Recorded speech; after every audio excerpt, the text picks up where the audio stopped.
Now that the film has been out for a while, Tom Holland finally feels comfortable enough to start talking about everything that has happened in the film in relation to Peter Parker, the suffering, the loss, and the future. And today we are talking about that moment from the film, the moment where Aunt May sadly dies.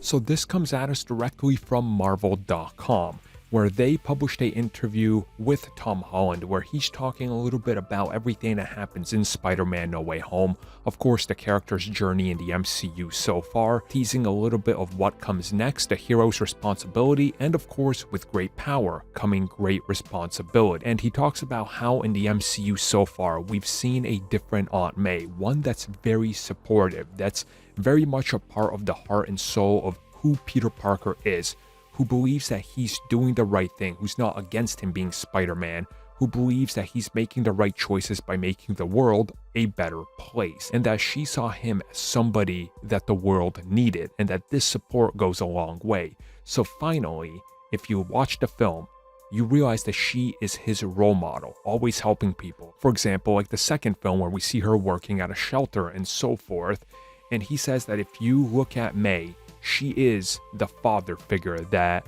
Peter Parker never had, and it's a different type of approach here, and that it's one of those things where it's very heartfelt when you finally see her pass away and the way she does, and that she still believes in him, and like her final moment is that moment where she realizes that I'm leaving you, but I trust you because I know what you've done and that you can do good. So he talks a lot about this, talking about how it's hard hitting and how it hits Peter and how that sort of unfolds throughout the rest of the film. And obviously, it pulls him into wanting revenge. And then finally at the end, he doesn't get revenge, but he realizes the consequences of everything. And everything ties back around to how Aunt May raised him to realize that you shouldn't be selfish. You should put others before you, which is why she supported him as Spider-Man again. So I really do like this. It was handled so well in my opinion that it truly made that with great power comes great responsibility moment feel so earned up until this point that I'm honestly glad that they never did a flashback or anything to take away from it, because it works in the context of what this film does and how the other Spidey